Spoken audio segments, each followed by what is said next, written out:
seeing that this is a newly formed group, it might be more prudent to do something a bit different and stand as a united front. I'd like to take the opportunity to introduce everyone.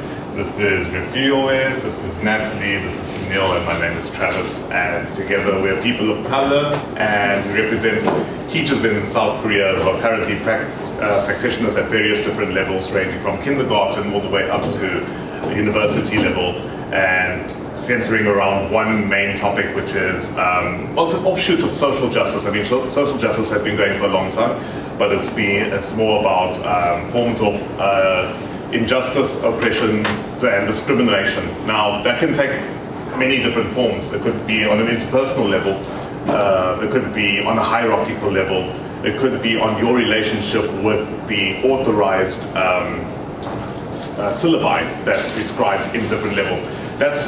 I'm just going to start with my own personal research aspect of it.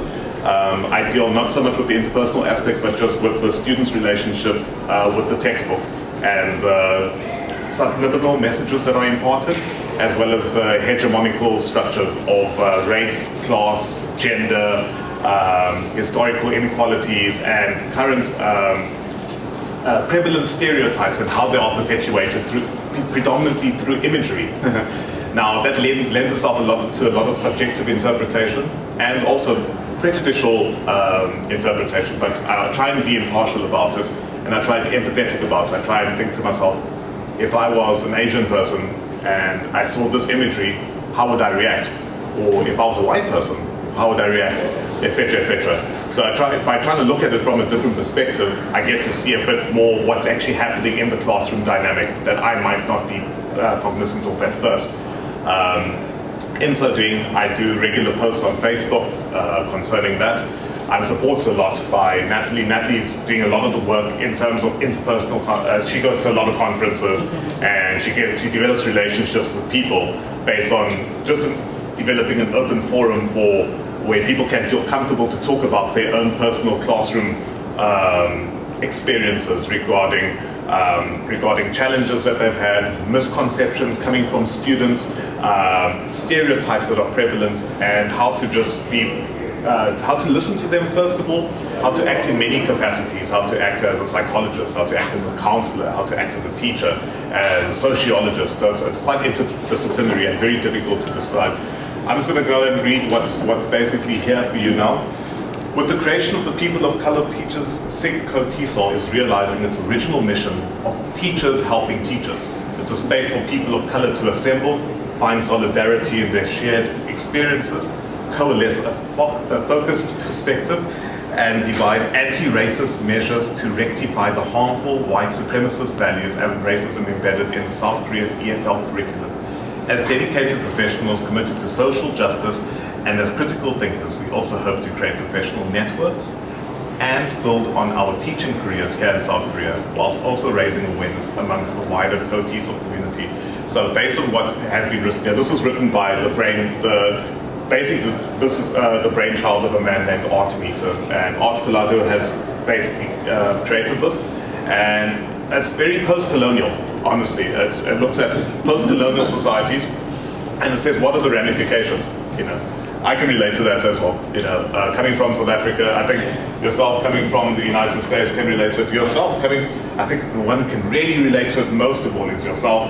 Coming from India, seeing post-colonialism from many different forms, so many different inhabitants coming through and letting their culture rub off. So that's quite interesting to see. Let's see if we can. Yeah, sure. Let's move on to the next page.